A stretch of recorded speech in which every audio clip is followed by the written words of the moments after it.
Okay, guys, we're working on 2.4 PVA with distance, speed, and velocity today. Okay, so we just did what PVA was last time: position, velocity, acceleration, the derivatives and integrals. Okay, this is distance, speed, and velocity. Okay, so let's check it out. Okay, let me get my face out of the way there. Okay, so first here it says calculate the displacement from 0 to 10. Okay, so this is a velocity time graph. This is something that you guys should already know how to do. So how do you go about calculating the displacement on a velocity time graph? I'm trying to get my pen over here. Okay, I'm just gonna what you should do is when you get you're trying to calculate displacement from velocity time graph is you should know that that's area. Remember, whenever you have a graph, there's three things you should ask yourself: what is the position find? What is the y-axis find? What is the area find? In this case, the area finds what we want, which is displacement. I've already calculated these. The area for this triangle right here comes out to be 9. The area for this trapezoid right here comes out to be 7, and I'm going to put -7 since it is below the x-axis. And this little triangle right here comes out to be 2. Okay. So how do you go about calculating the displacement?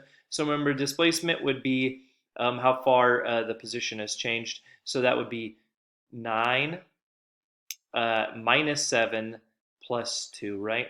Which would be 4 in this case. So we got 4, and then our units are meters per second and seconds, so that would be multiplying them, so it would just leave us with meters, yeah?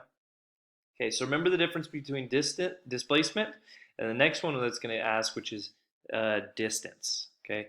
Distance here, remember the difference between distance is that all these things are be counted as positive because it doesn't matter which direction you walk, just you walking counts as distance being traveled. Okay, so in this case, how much distance was traveled from 0 to 10? That would be 9 plus 7 and then plus 2, right? So we basically got 9 plus 9, which is 18. Okay, so that would be 18 meters. Okay, so you got to know the difference between your displacement and your distance and how to calculate them, okay? So how do you show to calculate the distance or the displacement or the distance traveled with a formula VT? Okay, so this is basically what you're going to be doing today. Is I'm not going to be giving you a graph. I'm going to be giving you a formula. Now that formula you're going to need to have it be a velocity formula. Okay, so if I initially give you a position formula, then you need to take the derivative in order to make it a velocity formula so that you can do this. Okay, so let's just write them down right here.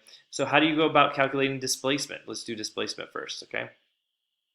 I'm going to underline it real quick. Whoa, I did not do that. My pen did that. Okay, so displacement. So the first one, in order to figure out displacement, that would be the integral. Okay, my pen's taking forever, okay? The integral.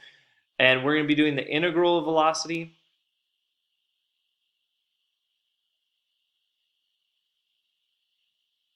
dt.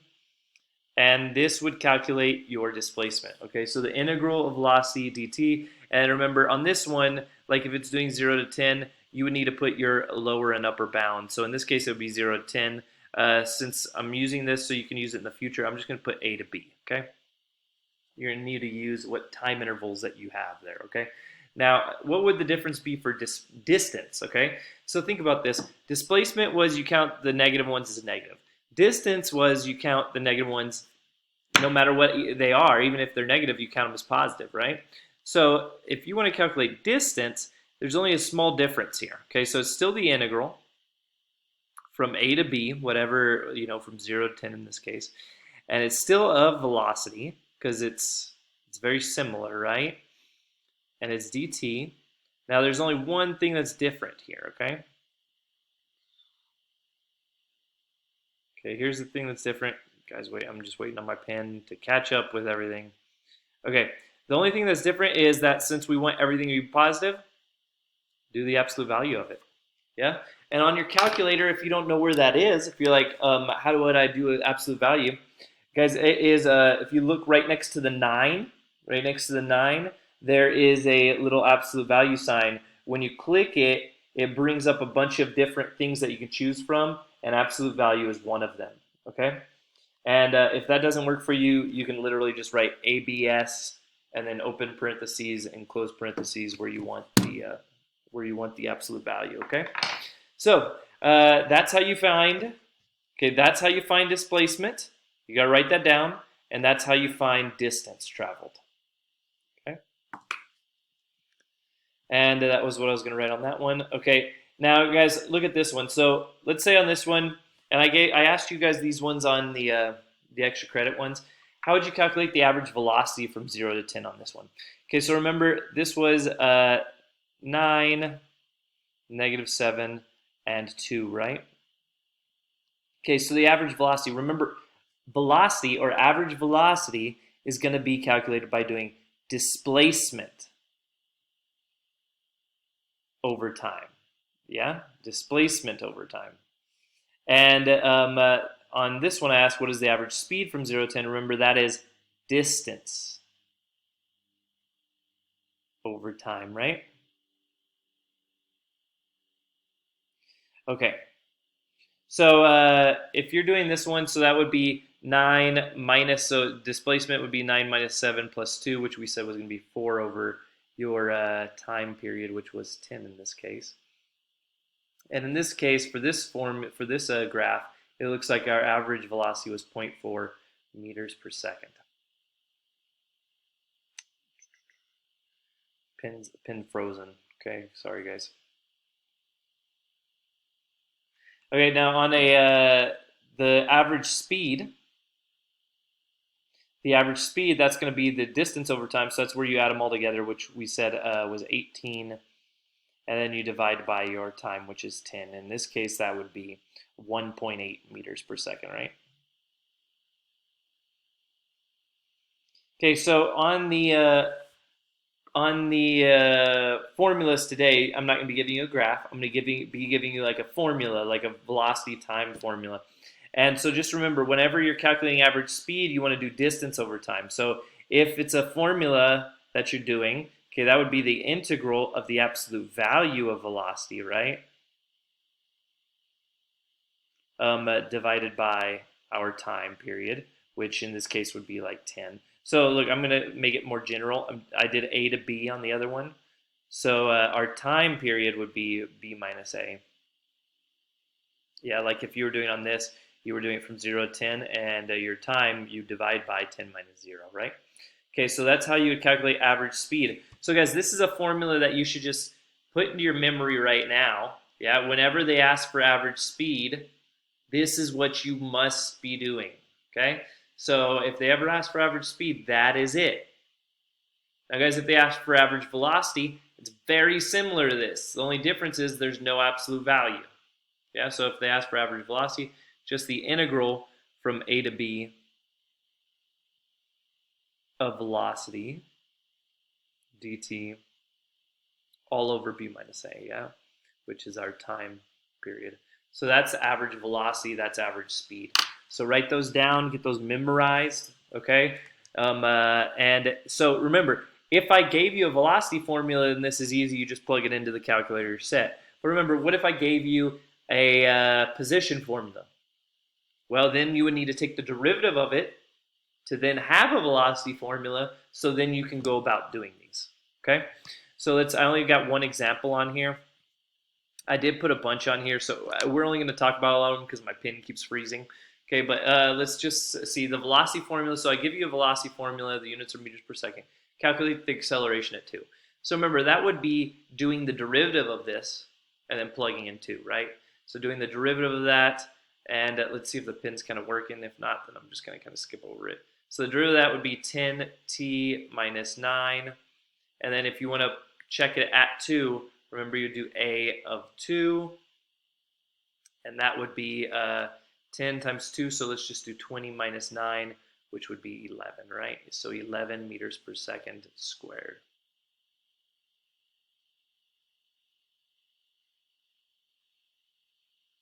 Okay. So calculate the distance traveled after 3 seconds. So the distance traveled. So it's asking for distance. So remember, I have a velocity formula. So I'm going to be doing the integral of that. And now the pin's freezing. Okay, so it's asking for distance travel, so I'm going to be doing the integral from 0 to 3 because it's asking for the first 3 seconds.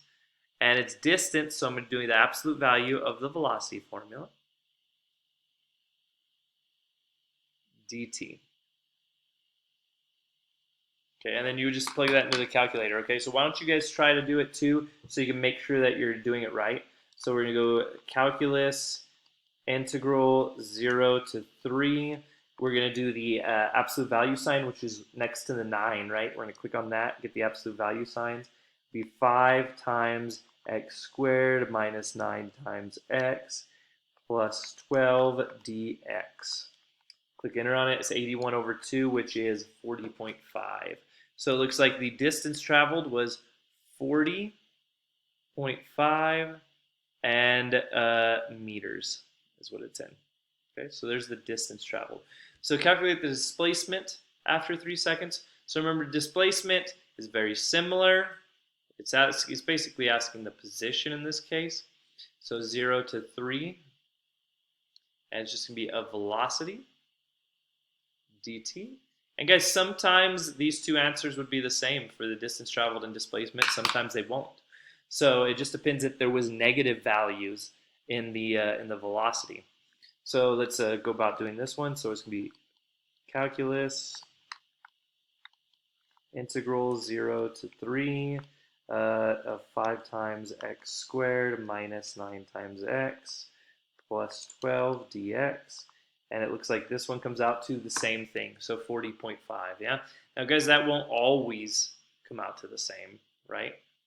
But in this case, it did. Okay, and then so that means that our average speed and our average velocity are going to come out to the same, okay? Since our distances and our displacement were the same. So in order to get those, it would just be, so for the speed would be the distance traveled, which is 40.5, divided by 3. And that would give us 0.5 divided by 3. That would give us 13.5. And that would be in meters per second, right?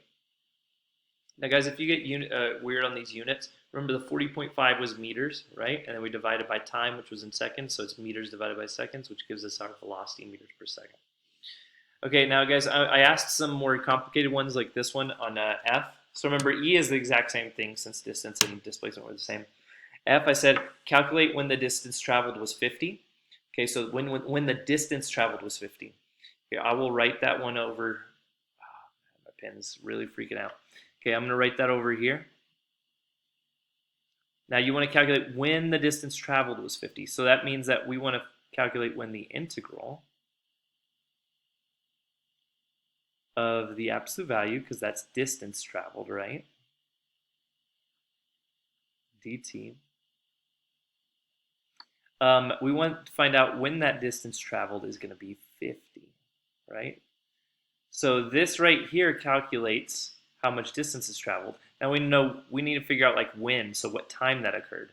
So we're going to start at 0, and we're going to go to some x value. Now, guys, you can't use a t value because the formula has t's in it, okay? So if you put a t here, the calculator, when you do solve, is going to get confused by t's being in here and a t being up here. So just make sure you use a different variable here than what you have in here, okay?